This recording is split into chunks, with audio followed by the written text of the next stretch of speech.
மாவட்ட வட்டார நகர கிராம தலைவர்களின் கலந்தாய்வு கூட்டம் நடைபெறுகிறது. இதில் காங்கிரஸ் பேரியக்கத்தை இதனுடைய கட்டமைப்பை வலிமை பெற செய்வதும் இந்த மாவட்டங்களில் எல்லா கிராமங்களிலும் கிளைகளை விரிவுபடுத்த செய்வதற்காகவும் இந்த ஆலோசனை கூட்டம் கலந்துரையாடல் இங்கு நடைபெற இருக்கிறது. மாநகர மாவட்டம், மத்திய மாவட்டத்தின் தலைவர்கள் ஏற்பாடு செய்திருக்கிறார்கள். நாளை திருப்பத்தூர், கிருஷ்ணகிரி, நாளை மறுநாள் தருமபுரி, சேலம், நாமக்கல், ஈரோடு, திருப்பூர், கோயம்புத்தூர், நீலகிரி, இந்த வாரம் முழுவதும் இந்த சுற்றுப்பயணத்தை வைத்திருக்கிறோம். எங்களுடைய நோக்கம் காங்கிரஸ் பேரியக்கத்தை வலிமை பெற செய்வதும் கட்டமைப்பை பலப்படுத்துவதற்கான கலந்துரையாடல் கூட்டம். சார், இப்போ காங்கிரஸ் கட்சியில் செயல்படாத இருக்கிற மாவட்ட நிர்வாகிகள், மாவட்ட லெவலில் இது வரைக்கும் உங்களுடைய பார்வையில் அந்த மாதிரி செயல்படாத நிர்வாகிகளை மாற்றத்துக்கான ஐடியா இருக்கா? வேலூர் மாவட்டம், தமிழ்நாடு முழுவதும் கட்டமைப்பை பலப்படுத்த வேண்டும். இதுதான் எங்கள் நோக்கம். இப்போ கலந்துரையாடலில் என்னென்ன பணிகள் செய்திருக்கிறாங்க, என்னென்ன பணிகள் செய்ய வேண்டியது இருக்கு, இது எல்லாத்தையும் கலந்துரையாடிவிட்டு ஒரு முடிவு. எதற்காக சார் எதற்காக இவ்வளவு ஏற்கனவே 57 ஆண்டு காலம் ஆட்சியை இழந்து தோழர்கள் எல்லாம் பணியாற்றி கொண்டிருக்கிறார்கள். ஆனால் இந்த கட்டமைப்பை வலிமைப்படுத்தினால் பெருந்தலைவர் காமராஜர் ஒன்றிய ஆட்சி அமைப்பதற்கு அது மிகவும் உறுதுணையாக இருக்கும். அந்த அடிப்படையில் தான் 57 ஆண்டு காலம் நாங்கள் இனிமேல் ஒரு முடி கூட நேரத்தை வீணாக்காமல் மக்களோடு மக்களாக சென்று காங்கிரஸ் பேரியக்கத்துடைய கொள்கை, கோட்பாடு, காங்கிரஸ் பேரியக்கத்துடைய இது தேசத்துடைய கட்டமைப்பு, என்னென்ன சட்டங்கள் இயற்றி இருக்கிறோம், என்னென்ன திட்டங்கள் கொண்டு வந்திருக்கிறோம் என்பதை மக்களிடம் சென்று சேர்க்க வேண்டும். இதுதான் எங்களுடைய முதல் கட்ட பணி. இப்போ வந்து ஜெயக்குமார் அவர்களுடைய மரணம் கொலையா தற்கொலையான்னு தீர்மானிக்க முடியலன்னு வடக்கு மண்டல ஐஜி சொல்லியிருக்கிறாரு. ஒரு பொறுப்பில் இருக்கிற காவல்துறை அதிகாரி இந்த மாதிரி சொல்லியிருக்கிறது எப்படி பார்க்குறீங்க? இதை போய் தற்கொலைன்னா யாருங்க நம்புவாங்க? முழுக்க முழுக்க கொலைதான், மாற்று கருத்து கிடையாது. கையை கட்டி, காலை கட்டி, கழுத்தை கட்டி, அதுக்கெல்லாம் யாரும் தற்கொலை சொல்ல முடியாது. ஆனால் அவர் என்ன சொல்ல வராருன்றதை நான் புரியலன்னா நான் இப்போ பார்த்தேன். சயின்டிஃபிக்காக அவங்களுக்கு எவிடன்ஸ் கொடுக்கல, துப்பு கிடைக்கல. சயின்டிஃபிக்காக இது கொலை அப்படின்னு கொடுத்த பிறகு அதுதான் சொன்னார். இன்னும் போஸ்ட்மார்ட்டம் ரிப்போர்ட், ஃபைனல் ரிப்போர்ட் வரலன்னு சொல்கிறார். அவருடைய பார்வை அது இன்வெஸ்டிகேஷன் பார்வை. பொதுமக்களை யாரை கேட்டாலும் ஒரு மனிதன் வந்து காலை கட்டிக்கிட்டு, கையை கட்டிக்கிட்டு, கழுத்து கட்டிக்கிட்டு போய் தற்கொலை பண்ணிக்க மாட்டான். அது உலகத்தில் இப்போ நடக்காது. அதனால் எங்களை பொறுத்த வரைக்கும் அது கொலை தான்.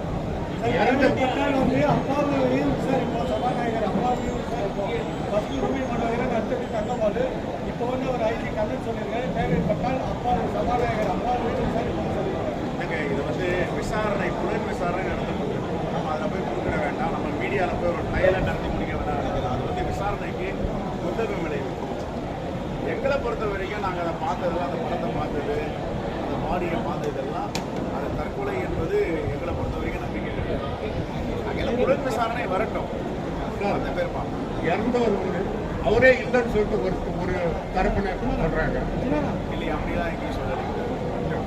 சந்தேகம் இருக்கு. இது வரைக்கும் அதிகாரப்பூர்வமாக அது மாதிரி யாரும் தமிழக காவல்துறையினுடைய விசாரணை வந்து காங்கிரஸ் கட்சியின் திருப்தி இல்லைன்ற பட்சத்தில் சிபிஐ இல்லை, அது வந்து 10 படை, இது வரைக்கும் 10 படை அமைச்சதா தெரியல. 10 படை அமைச்சு விசாரிச்சுட்டு இருக்காங்க. எப்பவுமே ஒரு புலன் விசாரணை நடக்கிறதா அதில் நம்ம குடும்பம் வைக்கக்கூடாது, தலையிடக்கூடாது. நம்புறோம் தமிழ்நாட்டு காவல்துறை எஃபிஷியன்ட் காவல்துறை, அதில் மாற்று கருத்தே கிடையாது. விசாரிக்கிட்டோம். இன்னையோட 8-9 நாள் ஆகிருக்கு. ஒரு தெளிவு வரும்.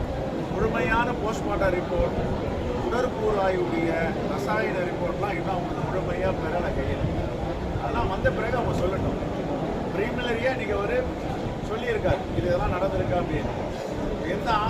பழைய அறிவியல் உடைய ரிப்போர்ட்லாம் இல்லாமல் அவர் எடுத்த கவுத்துன்னு சொல்லக்கூடாது தான் ரொம்ப பாதுகாப்பாக அவர் பேசிட்டு வந்தார் பார்த்தேன். எங்களை பொறுத்த வரைக்கும் ஒரு மனிதனை கையை காலை கழுத்தெல்லாம் கட்டி அப்படின்னா எந்த மனிதனும் அப்படிலாம் கட்டிட்டு தற்கொலை பண்ணிக்க மாட்டாங்க. எங்களுடைய பார்வை இது விசாரணையில் வழக்கு நடக்குது.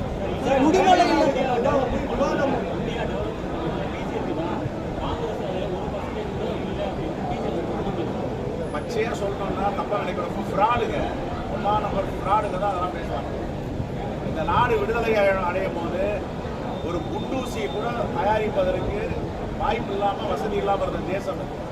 ஜவஹர்லால் நேரு வந்து ஒரு மிகப்பெரிய கட்டமைப்பை ஏற்படுத்தினார். அவர் கட்டின எய்ம்ஸ் ஹாஸ்பிட்டலில் அமித்ஷா கருத்துட்டு இந்தியாவுக்கு காங்கிரஸ் என்ன செஞ்சதுன்னு கேட்ட மாதிரி இருக்கு இப்போ அண்ணாமலை சொல்றது. அந்த எய்ம்ஸ் ஹாஸ்பிட்டலை கட்டது ஜவஹர்லால் நேரு தான். அதனால உண்மைக்கு புறம்பா பேசுறது தான் பாஜகவுடைய வேலை. இவங்க என்ன செஞ்சாங்க இந்தியாவுக்கு சொல்லுங்க? மக்களுடைய வரி பணத்தை, இந்தியாவுடைய சொத்துக்களை கொள்ளையடித்து அதானி கிட்ட கொடுத்துருக்கிறாங்க. எங்க தலைவர் ராகுல் காந்தி பாராளுமன்றத்தில் பேசுறாரு, 20,000 கோடி மொரிஷியஸ்ல இருந்து ஒரு சீனர் மூலியமா வந்திருக்க.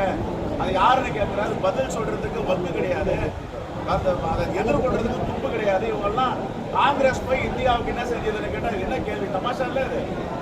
முதல்ல அண்ணாமலைக்கு நாங்கள் ஒரு கேள்வி கேட்கிறோம். தமிழர்கள்லாம் தீவிரவாதிகள், தமிழர்கள்லாம் குண்டு வைப்பவர்கள்னு கர்நாடகா எம்பி சோபா கரண்டே சொன்னாங்களா? அதுக்கு ஃபர்ஸ்ட் ஒரு கண்டனம் தெரிவிக்க சொல்லுங்க. தமிழ்நாட்டையும் தமிழ்நாட்டு மக்களையும் காட்டி கொடுத்துட்டு ஆர்எஸ்எஸ் கைக்கூலியா வேலை பார்க்குற அண்ணாமலைக்கு காங்கிரஸ் இந்தியாவில் என்ன செஞ்சதுன்னு சொல்றதுக்கு எந்தவித அருகதையும் கிடையாது. சார், அதே போல மேலை நாடுகளில் நடக்கிற மாதிரி விவாதம் வச்சுதான் பிரதமரையோ இந்திய குடியரசுத் தலைவரோ தேர்ந்தெடுக்கணும்னு அதுக்கு நான் தயாராக ராகுல் காந்தி சொல்லியிருக்காரு. ஆனால் இது வரைக்கும் அதை பற்றி மோடி எதுவுமே வாங்கி தருவாங்க. எங்கள் தலைவர் உச்ச நீதிமன்ற நீதியரசரும் உயர் நீதிமன்ற முன்னாள் தலைமை நீதியரசரும் தமிழ்நாட்டின் பத்திரிகையாளர் திரு என் ராம் அவர்களும் பொதுவெளியில இந்த தேசத்திற்காக ஒரு வாதம் நடத்த வேண்டும் என்று 2 பேரை அழைத்திருக்கிறார்கள். எங்கள் தலைவர் ராகுல் காந்தி நாம் விவாதம் நடத்த தயாராக இருக்கிறேன் ஒப்புக்கொண்டிருக்கிறார், கடிதம் அனுப்பியிருக்கிறார். மோடி ஏன் இதுவரை வாய் திறக்கவில்லை? மோடியால் எதையும் பேச முடியாது. இப்போ ஒரு நிருபர் கேட்டார, இந்தியாவுக்கு எதுவும் காங்கிரஸ் செய்யல, நாங்க தான் செஞ்சோம். அதை ராகுல் காந்தி போட்டிக்கு கூப்பிடுறாரு, வாங்க பேசுவோம், வாதிப்போம், யார் இந்த தேசத்திற்கு செஞ்சதுன்னு. வர வேண்டியதானே? ஏன் பயப்படுறாரு? ஏன் அச்சப்படுறாரு? பத்திரிகையாளர்கிட்ட வாயில வந்ததெல்லாம் எல்லாம் பேசிட்டு போய் மறைஞ்சிருவார், அவ்வளவுதான். ஓடி ஒளிகிற கதெல்லாம் இல்லை. இது நேரடியா வர சொல்லுங்க, வாதம் பண்ணுவோன்னு கூப்பிடுறாரு எங்க தலைவர். இன்னைய வரைக்கும் மோடி வாய் திறக்கவில்லை, மௌனியாக இருக்கிறார். என்ன பயம், என்ன அச்சம்? அது பேச வேண்டியதானே? பேச சொல்லுங்க, நாங்க தயாரா இருக்கோம். ரைட். உடுமலை சிறுமி 9 பேரால் பாலியல் வன்கொடுமை செய்யப்பட்டிருக்காங்க. உடுமலை சிறுமி சார் 9 பேரால் பாலியல் வன்கொடுமை செய்யப்பட்டிருக்காங்க. இது போன்ற சம்பவங்கள் தடுக்கவே முடியலையே சார்? அது இல்லை, இதெல்லாம் வன்மையாக கண்டிக்கத்தக்கது. காவல்துறை உடனுக்குடன் நடவடிக்கை எடுக்க வேண்டும். இனிப்போல் இது அசம்பாவிதங்கள் தமிழ்நாட்டில் சிறுமிகளுடைய வன்புணர்வு, பாலியல் பலாத்காரம், இதற்கெல்லாம் இடம் கொடுக்கக்கூடாது. அந்தந்த பகுதியில் உள்ள காவல்துறைகள் மிகவும் விழிப்போடு இருக்க வேண்டும். குறிப்பாக உளவுத்துறைகள் எங்கெங்கெல்லாம் இப்படிப்பட்ட சம்பவங்கள் நடக்கின்றனோ எல்லா இடத்துல சிசிடிவி கேமரா வச்சுட்டு இருக்காங்க, அதை கண்காணிக்க வேண்டும். இனி வரும் காலங்களில் குற்றம் இல்லாத தமிழ்நாடு என்பதை காவல்துறை ஊர்ஜிதப்படுத்த வேண்டும். சரியா செயல்படாத பட்சத்தில் தமிழகத்தில் கஞ்சா உள்ளிட்ட போதைப் பொருளை முற்றிலும் ஒழிக்க முடியாதுன்னு அன்புமணி சொல்லியிருக்காரு. அன்புமணி அவர் ஒரு புரிஞ்சுக்கணும். அவர் டாக்டர். இந்த கஞ்சா போதைப் பொருள்லாம் எங்கிருந்து வருது? ஆப்கானிஸ்தான்லேருந்து வருது. எது வழியா வருது? குஜராத் வழியா வருது. குஜராத்தில் 2 துறைமுகம் தான் பெரிய துறைமுகம். ஒன்று காண்ட்லா துறைமுகம், இன்னொன்று முந்த்ரா துறைமுகம். அந்த துறைமுகத்து வழியா கிருஷ்ணாபேட்டை துறைமுகத்துக்கு வருது. அங்கிருந்து தமிழ்நாட்டுக்கு போதைப் பொருள் வருது. மோடி கிட்ட இருக்கிற ஒன்றிய அரசின் கட்டுப்பாட்டில் இருக்கிற IB, intelligence bureau, research and analysis bureau, ஐபிபிடி, Indo Bharat border police, army, navy, coast guard, CISF security, அப்புறம் ஆர்பிஎஃப், எவ்வளவு காவல்துறை இருக்கிறதோ இவங்களாம் எப்படி வெடிக்க பார்க்குறாங்க? இவங்களுடைய அனுமதி இல்லாமல், இவங்களுடைய பார்வை இல்லாமல் எப்படி இந்தியாவுக்குள்ள இந்த போதைப் பொருள் வருது?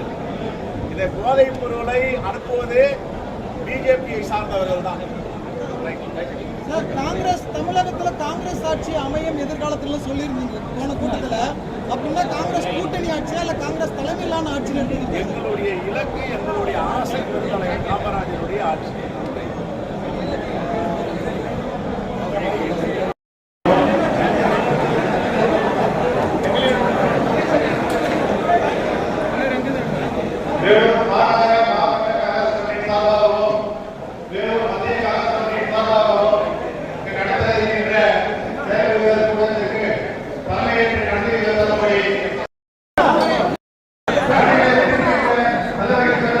என்னையா பண்றீங்க?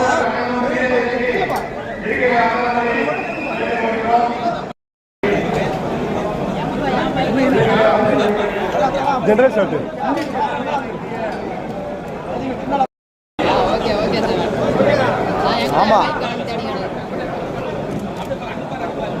ஆமாம் பாருங்க சார் அவர்தான்